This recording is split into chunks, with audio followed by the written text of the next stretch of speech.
plus solennelle et organisée lors de cette journée de déplacement après le temps passé ce matin ensemble à Dormans pour honorer nos soldats de la Première Guerre mondiale et en particulier des 2 batailles de la Marne, après une discussion donc à Épernay avec les filières agricoles du département et avant un conseil municipal qui va se tenir dans quelques instants auquel j'assisterai pour faire aussi le suivi sur tous ces sujets et ensuite un rendez-vous avec l'ensemble des services de l'État pour assurer de la mise en œuvre de quelques-unes de nos priorités. Mais évidemment, ce déplacement tombe une journée aussi qui est importante, qui est celle de la mobilisation à l'hôpital. Et je voulais, comme j'ai déjà pu le dire à plusieurs reprises, pouvoir m'exprimer sur ce sujet de manière tout à fait spécifique. D'abord pour dire ma considération au personnel soignant, médecins, sages-femmes, infirmiers, infirmières, aides-soignants, aides-soignantes qui ont fait, je dois le dire, un des plus beaux choix de vie, qui est se consacrer aux autres, soigner, être là dans les moments difficiles de l'existence des Français, quand la maladie, les blessures ou les morts surviennent. Et nous, Français, nous savons ce que nous leur devons. Et donc je voulais, en ce jour, dire toute ma considération à l'égard de ce qui est leur activité, souvent d'ailleurs leur engagement au-delà de celle-ci, et la mobilisation qui est la leur aujourd'hui. J'ai entendu leur colère et leur indignation face à des conditions de travail qui sont parfois devenues impossibles. Face aux salaires compressés, aux rythmes effrénés, aux difficultés matérielles parfois concrètes, dans des services où il n'y a pas plus suffisamment de soignants qui sont là et des difficultés matérielles qui se sont accumulées, et avec au fond un sens perdu qui est ainsi ressenti quand rien ne fonctionne plus dans les services au quotidien, ni l'ascenseur, ni le matériel manquant, ni l'absence de lit, ni les plannings à boucler quand il faut remplacer les absents au pied levé. C'est ça la réalité, en effet, dans trop d'endroits. Cette situation, elle n'a pas commencé il y a 1 mois, 6 mois ou 1 an. Soyons lucides et honnêtes avec nous-mêmes. Nous en héritons et elle est le résultat d'années et d'années de mise sous tension qui ont fait peser sur l'hôpital l'essentiel de l'effort des maîtrises de dépenses de santé. Elle résulte aussi d'une désorganisation collective de notre système de soins, où finalement sur l'hôpital sont venues peser des charges qui n'étaient pas toujours dévolues à celui-ci. Soit parce que la continuité des services n'est plus assurée dans telle ou telle partie de notre territoire, parce que les médecins ont commencé à déserter, parce qu'il y a une raréfication du personnel médical et tout le monde va à l'hôpital, soit parce que la continuité des soins et les services de garde ne sont plus assurés, et que les habitudes ont aussi parfois été prises et tout le monde se rend aux urgences. Et donc l'hôpital est devenu, si je puis dire, le lieu dans lequel toutes les difficultés se sont aujourd'hui concentrées, ceci s'accumulant à des problèmes d'organisation et les difficultés financières que j'évoquais et des sous-investissements année après année. Au bout de cette logique d'économie, une conséquence, les soignants se sont peu à peu éloignés de leur métier, quel que soit leur engagement, leur passion. Certains ont parfois arrêté, c'est tout le problème des postes non pourvus que nous avons dans beaucoup de services. Certains sont épuisés, pour beaucoup le sens est perdu. Et c'est ce qui fait aussi que l'hôpital a perdu en attractivité, ne parvient plus parfois à recruter, même quand il en a les moyens. Et quand on parle de réouvrir des lits, entendons-nous là aussi sur les termes, c'est avoir les médecins qui permettent de réouvrir ces lits. Là où dans les mêmes hôpitaux, les postes sont ouverts, mais on n'arrive plus à recruter ou garder les médecins qui encore il y a quelques années étaient là. Tout cela, je le dis, nous en héritons et nous ne le découvrons pas. Et je le redis ici aussi avec force, ce qui fait que ce ne sont pas simplement des mots aujourd'hui, c'est aussi la confirmation d'un engagement. Dès mon élection, j'ai voulu mettre un point d'arrêt à cette tendance, une rupture. Nous avons ainsi interrompu la spirale déflationniste où les tarifs hospitaliers baissaient chaque année depuis 10 ans. Pour la première fois en 2019, ils ont augmenté. Et donc, je demande aussi une forme d'honnêteté collective. Il y avait plus de 10 années que les tarifs hospitaliers, ça veut dire ce qu'il y a derrière chaque acte qui est fait à l'hôpital, qu'il soit d'ailleurs public ou privé, baissait. Et donc, d'année en année, les hôpitaux avaient moins de revenus. Nous avons mis fin à cette logique déflationniste. Cette année, ces tarifs ont réaugmenté. Nous avons aussi mis fin au numerus clausus. les manques de médecins que nous avons, qu'il s'agisse de la médecine libérale, des médecins dans nos campagnes, dans les quartiers les plus difficiles ou à l'hôpital, c'est le fruit d'une conviction établie pendant de longues décennies qu'il fallait réduire le nombre de médecins pour qu'on dépense moins en santé. Nous avons aujourd'hui, du coup, des insuffisances. Nous avons, je l'ai annoncé il y a maintenant un peu plus d'un an, rouvert massivement. Mais il faut 10 ans pour former un médecin. 10 ans. Les bonnes décisions, à mes yeux, ont été prises, mais il faut du temps pour les mettre en œuvre, le temps légitime de la formation.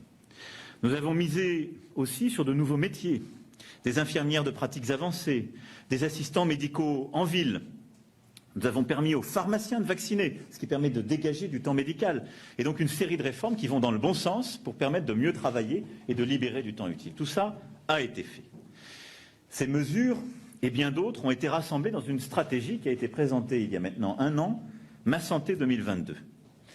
Cette stratégie, elle consiste à remettre le patient au cœur du système et organiser autour de lui des soins mieux coordonnés en proximité. C'est une stratégie qui d'abord remet la prévention au centre, parce qu'on peut mieux soigner en prévenant beaucoup de pathologies, qui décloisonne l'hôpital et la médecine de ville en réorganisant notre système de santé sur un territoire, beaucoup plus simplement et efficacement, qui a recréé d'ailleurs des structures nouvelles en incitant les médecins à se regrouper dans les territoires où on en a le plus besoin, en leur payant des assistants médicaux quand ils se regroupaient dans ces structures, en recrutant des médecins salariés dans les endroits nécessaires, on commence en ce moment avec les sorties d'école, et à avoir une médecine qui soit aussi plus individualisée dans les parcours, et qui est donc à la fois plus efficace et qui permet à notre système de soins de beaucoup mieux s'organiser et de sortir progressivement de cette tarification à l'activité qui a fait beaucoup de mal aux hôpitaux, aux services d'urgence, pour être dans une logique de suivi et de parcours de soins de manière croissante dans les mois et années qui viennent.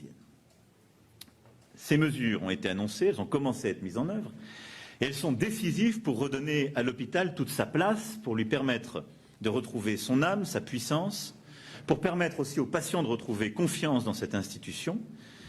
Et elles ont été complétées par la ministre de la Santé, par notre pacte de refondation des urgences, qui est le lieu où les dysfonctionnements sont les plus exacerbés.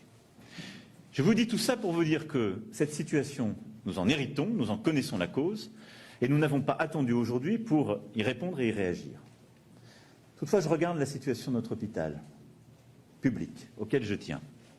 Je regarde la colère, je regarde la difficulté au quotidien, je vois les indignations, la grande difficulté de fonctionner. Et de manière très concrète, le plan qui a été mis en œuvre, qui est le bon, qui va dans la bonne direction, ne va pas assez vite. J'ai eu l'occasion de le dire déjà il y a quelques semaines. On ne peut pas expliquer aujourd'hui à une infirmière, un aide-soignant, un médecin dans un service où la moitié de ses collègues ont disparu. On a un plan formidable, les pleins effets seront là dans 5 ou 10 ans. Soyons lucides. Le risque, c'est que dans certains endroits, notre hôpital ne soit trop fragilisé pour pouvoir se relever dans 5 ou 10 ans. Il faut donc pouvoir compléter ce qui a été annoncé par une forme d'accélération, d'intensification, un véritable plan de transformation accéléré, un plan d'urgence qui réponde à ce mal-être beaucoup plus vite et qui permette d'accélérer la transformation engagée, de s'inspirer des exemples qui fonctionnent, d'assumer aussi les restructurations quand elles sont nécessaires et de répondre très concrètement à l'urgence à laquelle nous faisons face. Patients, familles de patients, soignants. Je ne veux pas qu'on puisse attendre, je ne veux pas, avec notre hôpital public, qu'on prenne le moindre risque. J'y tiens. L'hôpital public, c'est la base du système de formation de nos médecins. C'est la base de notre système de santé, l'accueil des plus démunis comme l'excellence en matière de santé. C'est la base aussi de notre système de santé et de recherche en matière médicale. C'est ce qu'on a su construire après-guerre, en particulier avec les grandes lois de Debré il y a un peu plus de 60 ans. Nous devons le préserver plus que ça, le réinventer. Tout ce qui a été fait par le gouvernement va donc dans le bon sens, mais j'ai demandé au gouvernement, à la ministre de la Santé, à plusieurs de ses collègues et sous l'autorité du Premier ministre, de travailler avec vigueur pour un plan d'action renforcé et des décisions fortes qui seront annoncées par le Premier ministre au sortir du Conseil des ministres de mercredi prochain. Ces décisions redonneront des marges de manœuvre financières, plus de moyens, mais pas seulement. C'est un plan, là aussi, beaucoup plus large qui doit répondre à la situation actuelle. Nous devons investir et assumer d'investir. Plus fortement que nous n'avions au début envisagé de le faire, parce que la situation est encore plus grave que celle que nous avions analysée. Ça veut dire investir dans nos urgences, mais plus largement dans l'hôpital. Investir dans les moyens, lorsqu'ils se justifient, dans les sujets de personnel et d'amélioration de certaines rémunérations, dans le quotidien aussi de l'appareillage médical ou des conditions de travail. Investir très concrètement avec les dispositifs les plus efficaces sur le plan financier qui seront annoncés par le Premier ministre et la ministre de la Santé. Je dis investir parce que, en l'espèce, c'est bien de cela dont il s'agit. Ce ne sont pas des dépenses courantes. C'est investir dans la santé de nos concitoyens et la possibilité de travailler pour celles et ceux qui assurent ce soin. Ensuite, grâce à ça, on pourra ainsi recruter et assurer ce qu'on appelle l'attractivité de l'hôpital. Je vous le disais il y a un instant, la clé pour répondre à beaucoup de situations difficiles, je pense en particulier dans la région parisienne, mais dans d'autres hôpitaux. J'étais il y a quelques semaines à proximité de Mulhouse où le problème est le même dans les services d'urgence. Des médecins ont quitté l'hôpital, c'était trop dur, pas assez équipés, parfois pas assez rémunérés, ça n'est plus attractif. On a des problèmes pour recruter parfois des médecins, des infirmiers ou infirmières dans certains hôpitaux d'Île-de-France, parce que ça n'est pas assez rémunéré, surtout on ne peut plus se loger. Et donc il nous faut très concrètement, dans ce plan d'urgence, répondre à ces questions pour pouvoir recruter à nouveau dans l'hôpital public et donc recréer de l'attractivité, des carrières, des conditions de travail et des moyens. Ensuite, c'est, je le disais, investir dans l'outil de travail, le quotidien, la qualité des soins qui sont dispensés. C'est donner de la visibilité. Et dans les réponses qui seront données mercredi prochain, je souhaite qu'il y ait des mesures d'urgence, mais qu'on se donne de la visibilité jusqu'à la fin du quinquennat. Les équipes de soins, les directions d'hôpital ont besoin d'avoir sur 3-4 ans de la visibilité pour savoir où elles vont, pour précisément pouvoir réinvestir, embaucher, réorganiser les choses. Parce que derrière, ensuite, si on est intelligent, il faudra regrouper certains services, aménager différemment l'organisation de tel hôpital avec peut-être tel centre de soins qui est à côté. Tout ce travail ne peut se faire que si on a de la visibilité et des moyens d'investir. C'est ça qu'il faut qu'on accélère et donc que nous puissions y répondre. Ce budget, sur plusieurs années, permettra d'accélérer les réorganisations qui ont été commencées et qui sont nécessaires. Et puis, je souhaite que ce plan d'urgence que le Premier ministre aura annoncé puisse aussi porter en son cœur des vraies logiques de réorganisation, comme on a commencé de le faire pour les urgences, où il faut aussi réorganiser nos systèmes d'accueil, réorganiser l'articulation entre les professions paramédicales et médicales, réussir à libérer du temps utile des médecins dans les services où ils sont le plus sous pression, et revoir ce qu'on appelle la gouvernance à l'hôpital. Qu'est-ce que ça veut dire? Il faut qu'on redonne plus de place, qu'on redonne plus de sens à ceux qui soignent et qui puissent mieux participer, mieux être associés aux décisions les plus fondamentales. Je crois que c'était au cœur de l'hôpital français à l'origine. Il faut aussi redonner une place plus intelligente et pertinente à nos personnels de santé. Je crois très profondément dans la force et l'avenir de notre système de santé. L'hôpital, et singulièrement l'hôpital public, en est l'armature, le socle. Il faut travailler en bonne intelligence avec tous les autres secteurs.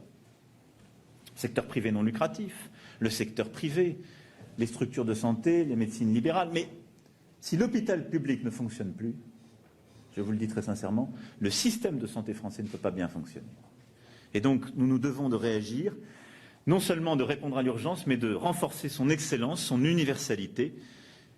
Et je veux ici à nouveau redire ma reconnaissance à tous ceux qui le font vivre chaque jour. Je crois dans l'excellence et la responsabilité de nos personnels soignants, comme des non-soignants qui sont à l'hôpital. C'est pourquoi je les écoute, les considère, et je veux que nous puissions répondre à cette alarme qui est ici lancée. Notre modèle de protection sociale, l'hôpital public, tous les Français y sont attachés. Ça fait partie de la République, ça fait partie de notre force. C'est pourquoi je considère que les décisions annoncées il y a un an demeurent plus que jamais les bonnes. Elles doivent être accélérées, intensifiées, et nous devons assumer à court terme un investissement plus fort, plus massif dans notre santé pour le bien de tous. Voilà les quelques mots que je voulais vous dire en ce jour de mobilisation. Je considérais que c'était important de le faire de manière un peu solennelle et rentrant un peu dans le détail. J'espère que c'était clair et que cela répond aux attentes. Je vous en prie. Le Premier ministre présentera le plan mercredi prochain à l'issue du Conseil. Il en donnera les montants, l'ampleur, les modalités techniques et le calendrier. Mais c'est un plan qui sera conséquent et qui s'engagera jusqu'à la fin du quinquennat. Pourquoi ne pas l'avoir fait plus tôt? Les problèmes étaient déjà là. Non, je pense que ce qui a été annoncé l'année dernière est déjà, ça a été dit et salué par tous les professionnels, une vraie révolution du système de santé. Et nous l'avons fait dans le cadre d'une stratégie qui est assumée. Et comme je l'ai dit, nous avons tôt décidé des choses qui étaient très structurantes. Rouvrir le numerus clausus, mettre fin à la baisse des tarifs hospitaliers, réaugmenter en 2019 les tarifs hospitaliers. Mais je crois que personne n'avait vu à ce point l'accélération du malaise et parfois des difficultés de fonctionnement véritables. Certains hôpitaux, vous savez, sur les 12 derniers mois, ont perdu les postes que j'évoquais.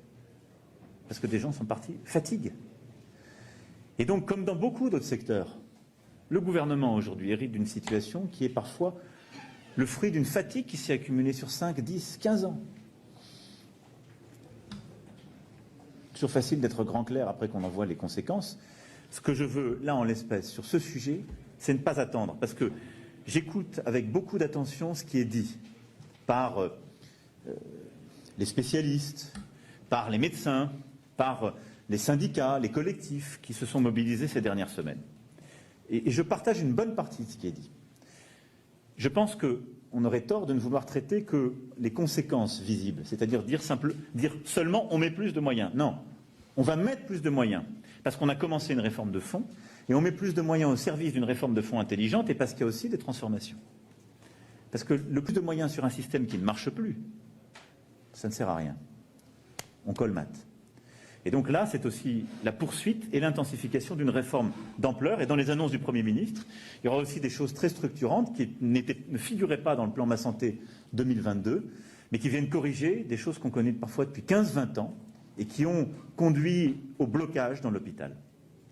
Puis je pense, comme je l'ai dit, qu'on a besoin de redonner beaucoup de sens et de remettre plus qu'on ne l'avait envisagé les personnels de santé au cœur de cette gouvernance. Oui, Cédric Pichini. Vous ne craignez pas que, en répondant aux attentes du personnel soignant, de deux catégories de fonctionnaires, je pense aux enseignants. Je pense que les situations sont très différentes. Et j'ai toujours dit que j'attache beaucoup d'attention à chacun. Les situations sont profondément différentes. Il y a, pour par exemple nos policiers, des choses qui ont d'ores et déjà été négociées, des moyens, un plan quinquennal, des moyens qui sont sur le sujet pluriannuel. La situation est très différente dans le quotidien. Pour aucun, elle n'est facile. Mais je ne pense pas que les logiques, et ce que je viens de vous dire là, ne répondent pas à la même dynamique. Et donc, on ne peut pas me suspecter d'être quelqu'un qui, dès qu'il y a une bronca, considère qu'il faut tout de suite céder ou ne pas avancer et réformer. Non. Simplement, quand les choses sont légitimes et urgentes, je pense qu'il nous faut réagir vite. En l'espèce, pour moi, il y a deux socles de cette République solidariste à laquelle je tiens. C'est la santé et l'école. Ce sont deux investissements dans la personne, dans le citoyen. Et nous avons là une tradition, une force qui est la nôtre. Et la santé, je me suis engagé dès le début du quinquennat. On a fait une vraie transformation. Je crois très profondément à ce que le gouvernement porte. Mais ce que je vois, c'est une accélération des difficultés. Et donc, il nous faut pouvoir répondre à cette accélération par une intensification de notre action et ce plan d'urgence. Et ensuite, chacun a sa logique. On a investi dès le début du quinquennat sur l'école, en particulier sur l'école primaire, mener des réformes. Le ministre continue tambour battant avec beaucoup d'engagement et un extraordinaire savoir-faire. Et il va le poursuivre. Mais les situations sont très différentes. Donc, je ne crois pas. Après, il y a d'autres conflits sociaux qui, aujourd'hui, sont dans le pays, sur d'autres sujets de réforme, qui se feront. Et elles se feront en bon ordre, en expliquant. Le Premier ministre a tout à l'heure à Pau pour expliquer avec le commissaire Delevoye la réforme des retraites. Et là, il faut continuer à avancer. Cette réforme, nous la faisons pour nous-mêmes, nos enfants, nos petits-enfants, et pour bâtir la protection du XXIe siècle. Et là, elle suscite des mécontentements. Ils ont d'autres logiques. Ces logiques sont parfois celles de régimes spéciaux. Il faut les considérer, les écouter, apporter une réponse, mais ne pas s'arrêter à leur mécontentement. Et il faut que notre pays progresse pour que, compte tenu de sa démographie, de ses équilibres et des logiques nouvelles du travail, des études et du repos de nos plus âgés, on puisse avoir un bon système viable, plus lisible, et lui redonner la confiance. Ça, c'est une autre grande réforme, elle se fera, elle avancera. Elle suscite des mécontentements, il faudra les écouter, il faudra avancer. Donc voilà, je distingue les sujets, mais l'importance, à mes yeux, de la santé et de ce qu'est le soin dans la République justifiait que, dans cette journée que je passe avec vous, dans ce beau territoire, je prenne quelques instants pour simplement dire ma considération, expliquer quelques axes de conviction et donner mandat officiel au gouvernement d'y apporter réponse précise mercredi prochain. Merci beaucoup à vous. À tout de suite.